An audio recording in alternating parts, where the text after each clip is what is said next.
If you've been listening to the podcast for a while and thought, man, I would love to grab a drink and pick the brain of some of these guests I've been listening to, or maybe me as well, here's your shot.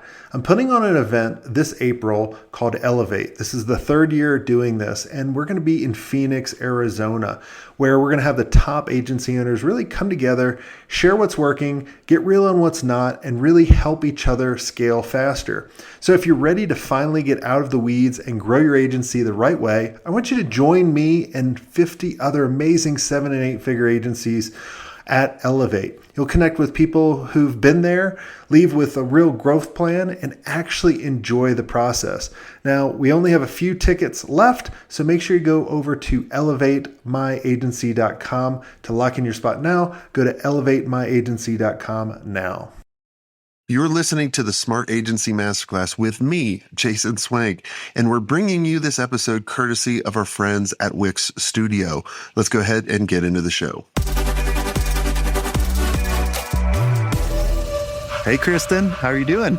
I'm good. How are you doing, Jason?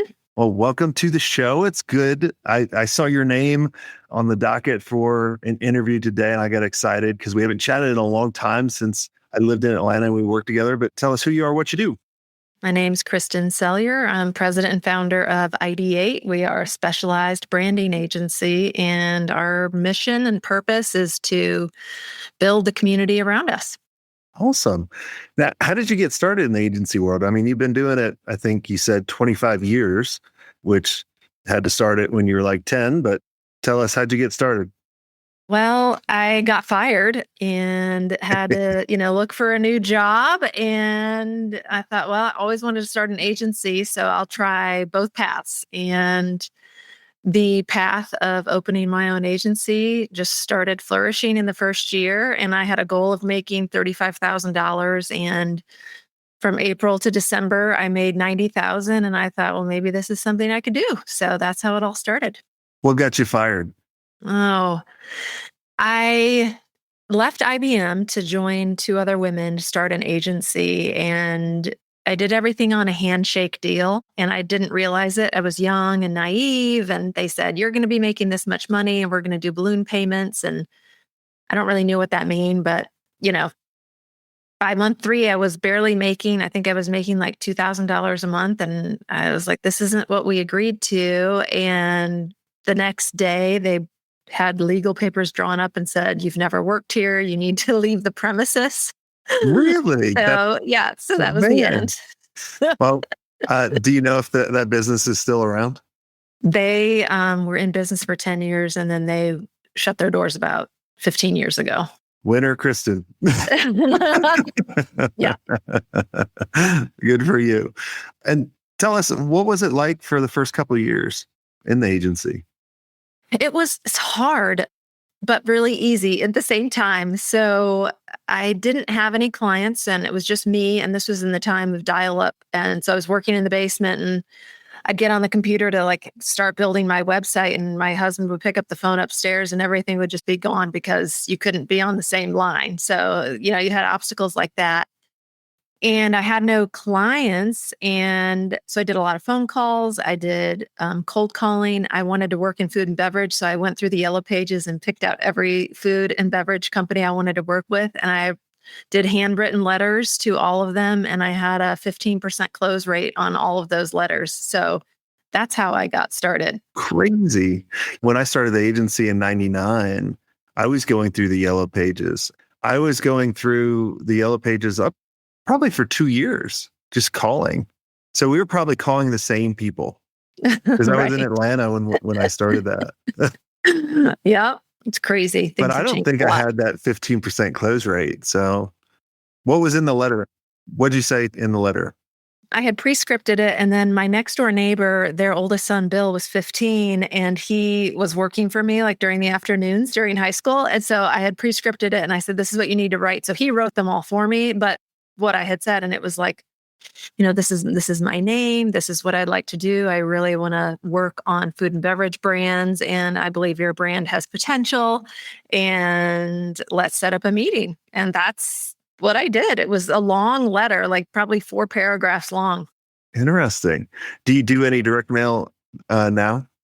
A few of our clients do, but I really don't recommend it. I tell clients we'll try it, but it's just such a small percentage result. It's just hard to make the effort worth it. Yeah, I remember, I think this is around maybe the early 2000s. We started doing pearls, like personalized URLs on direct mail, Hmm. and that crushed it. Yeah. And that, nowadays, I bet direct mail would start working depending on what you have. I saw a cool thing the other day. I want to do this for agencies, and tell me what you think. It was a guy's resume, and it was printed out, but it only printed out half, like it stopped. And then Hmm. below where it stopped, it said, must hire me or interview me to find out the rest. And he was trying for a marketing job. I was like, I thought that was brilliant. I was like, man, I need to take this and do this for, sending it to agencies, be like, check out our criteria, boom, boom, boom. And then just block it off. Be like, must get on the phone with us. That's interesting. We have a manufacturer who's doing some direct mail, and they were going to send out 1,000 like one time. And so we said, well, why don't we do it this way? Let's do three emails. I mean, three postcards, but send it to the same group of people. And they've sent out, it's 300 is on their list now. And they've sent out 2, and they've gotten 6 people to click on the QR code. So that's, I think, pretty good. We're waiting on the third one. And it's a small part of everything we're doing for them because we're doing a lot of digital. But the paid media, they had, let's see, our SEO got them 17 leads last month. And then the paid media was 12. So it's so much easier to reach people where they are. And they just aren't really looking through their mail anymore. No, yeah. When I get stuff in the mail, like I literally was chatting with a company that does our trash. I'm like, what did you send? Like, because they were like, hey, you're delinquent on your bill. I was like, well, I've never got a message that my card was declined because my card was stolen. And they're like, well, we mailed you. I was like, who checks the mail? I know. I barely walk to my mailbox like twice a week. Yeah. I mean, mail is not fun anymore. I mean, I don't think it was ever fun. I guess when we had pen pals, if you remember that. Yeah. Yeah. Well, it's work. Now I have to go to the mailbox. Now I have to clean it out. And a lot of times I have to shred things. So, because you can't throw it right into the trash. And it's just, yeah, it's work. Going back to your agency, when you started feeling like, when was the point when you kind of transitioned from an owner of doing everything to Mhm. more of a leader or a CEO? Was there a pivotal moment that happened, or? So in 2006, I had one client who was enormous, like 75% of our business. And I couldn't sleep at night. I felt like we were handcuffed. Like if we did something wrong or we didn't do what they were asking us to do, we might lose the client. And so I had this anxiety and fear about losing this client. And I was talking to a colleague of mine who had a successful business. And she said, I hired a business consultant. You might want to talk to her. So I ended up hiring a business consultant, and that business consultant I had on full time for 4 years, and they taught me how to be a CEO because it always felt like I was a freelancer. I felt like I was just running a band of freelancers. Like I wasn't really running a business before then, and all my eggs in one basket. And in that first year of bringing on that business consultant, I brought on 25 new clients because I made a commitment to do sales and do networking. And that's where I was able to start building a bigger circle of clients versus just my own sphere of influence, which was very small compared to what I could build.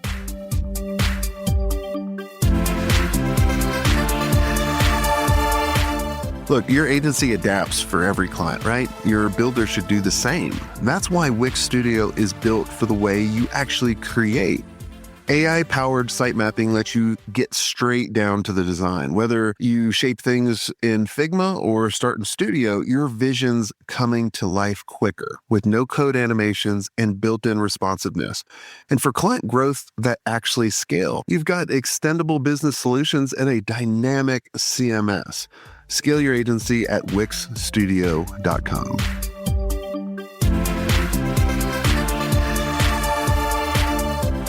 Yeah, I always looked at kind of referrals or word of mouth was always kind of not scalable. It will only get you to a certain point in the agency. And then you're still getting the same clients over and over again. They're not the ones that you can use to upgrade. So outside of getting out there, being the face for sales and doing sales, what were the other things that you think a CEO of an agency needs to do?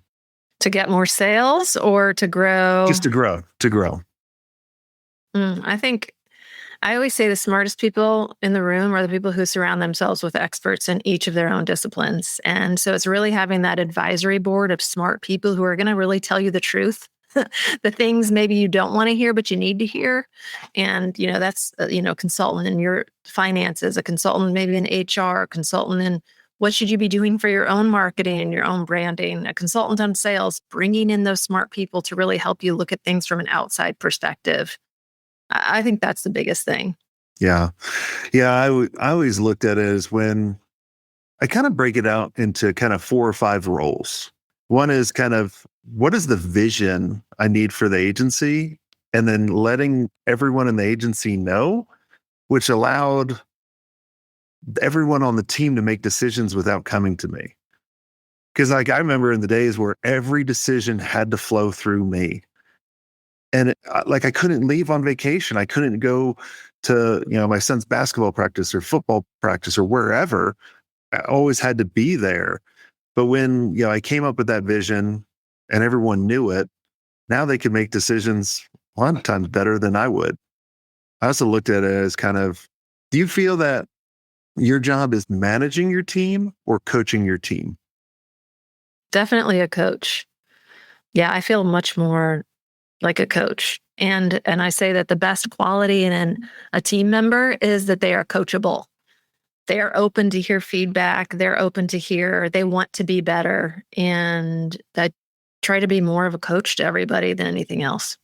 Yeah. Was that an easy transition for you or hard? Because a lot of times, a lot of people on our mastermind, when they first come in and they try to coach someone, they're more of kind of just trying to manage them. I'm like, no, you don't need to hire people that you should manage because you're probably a shitty manager, right? Like you need to hire someone that can manage themselves. You just need to say, here's the outcome I want, go figure it out, rather than here's the tasks that you need to go through and then manage that. Yeah, I think it also is insightful. Like you need to be able to see someone's experiencing something or there's a failure, if you will. But it's not the failure. The failure is just a symptom of something else deeper going on. So the ability to see this is just a symptom, let's get down to the root of the problem and being able to ask the right questions. And a lot of times it's them solving their own problem. You're just letting them see it and then asking them, hey, what do you think you should do? And letting them and then encouraging them when they're like, yeah, that sounds like a great solution. Yeah, and then they stop coming to you, which is the whole plan. Right. Leveraging yourself is important because we only have time is the non-renewable resource and we only have so much time. That's the biggest thing that I talk about week in and week out is time is our enemy. We have to be efficient and let's figure out new efficiencies and improve our effectiveness and efficiency through communication and our work. And, time is really what we're up against every day. How are you leveraging AI in your agency? I love using Perplexity, if you've heard of it. Perplexity is my favorite because we're a much more research-based agency. We focus on qualitative and quantitative research to inform all of our decisions. And what I like about Perplexity is it's more of a research-based AI. So it looks through, it says it looks through a lot of the other AIs to get to the information. And it also shows you all of the sightings that it's making. So if it cited 14 websites, I love to be able to go and look at those websites of where it's getting the information from. So it's kind of like a very transparent AI. That's what I use it probably 20 to 40 times a day, from improving an email to helping me look at, 20 pieces of data and comb through this and come up with the salient points. Yeah, crunching data and having it help you determine what that means, I find is the most powerful, where agencies really need to leverage it outside of just like a regular chat, or really thinking about it. Kind of goes back to think about when we started, right? Like the internet was brand new and social media really wasn't there when we started, if I'm remembering Hmm. right. Yeah, like Google was when I started, and it's definitely not Facebook. So looking at what's there and how do we use this to save time? Like I wouldn't be able to live in Colorado if we didn't have the internet or social media or any of that. And it's really just cool thinking about 5 years from now, like how are agencies going to be, what are we going to be used for? Now, a lot of people think AI will replace agencies, and I laugh at that somewhat. And I think if you're targeting like someone like me that used to use a lot of these tools, yeah, you could be replaced. I can create an AI agent to replace you. But when I'm thinking of manufacturers, plumbers, all these businesses that they just want to focus on their own business, they don't want to mess with AI. They don't want to mess with all this stuff. They want an expert to, help them navigate to get their answers faster. Like agencies are only going to be used more and more. Now, will there be more of them? Probably. But I think your staying power of being so personable and creating those different things, that will separate you from a lot of these people trying to build a one-man company.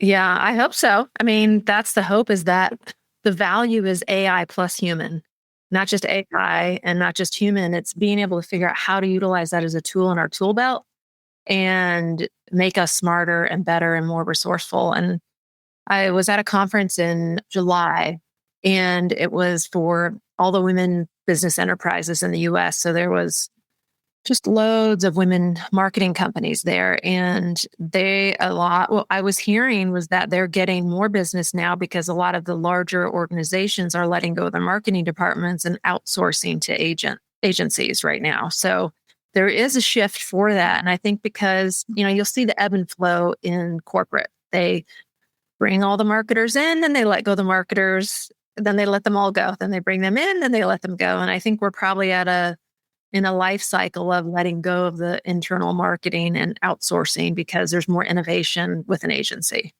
How can you, like your team internally has to be massive to know all these different things versus I can hire an agency to do just my social media. I can hire them to do my website, e-commerce, shopping, or TikTok or Instagram or whatever it is, that are the true experts. It's a smarter decision for them. So it's always fun. Hmm. Hmm. Well, Kriston, is there anything I didn't ask you that you think would benefit the listeners listening in? I think that we have an opportunity right now as agency owners to really set the tone for advertising and marketing over the next few years. And I don't see that companies are really stepping up and owning that. And I think the more that we can share with each other, the more that we're transparent with other agency owners, the better we're all going to be together, because we're all experiencing different things. And I try to look at businesses cooperative versus competition. And I think the more other agency owners I can connect myself with and learn from, and I can teach them what I'm learning, the stronger we'll be. Yeah, I love it. I mean, that's the whole reason why, we've created a mastermind where I just wanted to get really cool people together that share their thoughts and see the things that we may not be able to see and be honest. Because I remember, honestly, when I ran my agency in Atlanta, and maybe the times are different, but I always felt like when I would meet with local agencies, they would lie to me. They just would never be honest because they always felt like we were just too close of competition. But yeah, and I used to like the funny thing too is back then I probably would have never let myself into my own mastermind because I wanted to search and destroy everybody. Like I didn't have that feeling that you had of collaboration and be like, look, I can help them out, but they'll be able to help me out when I'm in a pinch. Right. I've changed my mind since then. And we're like, I'm putting out everything I know for free. Like you don't have to pay for anything. Here it is. And it's really cool to kind of see industries that are in masterminds connect and help. And like iron sharpens iron. They grow faster. And they're like, oh, I didn't even know I had that problem. Or, oh, that's a good idea. And then it just changes their whole perspective and changes everything for them. So I'm glad you mentioned that. So if anybody listening, if you guys want to be a part of a cool community that are like-minded, no egos, no bro networks, go to agencymastery.io. And until next time, have a swank day.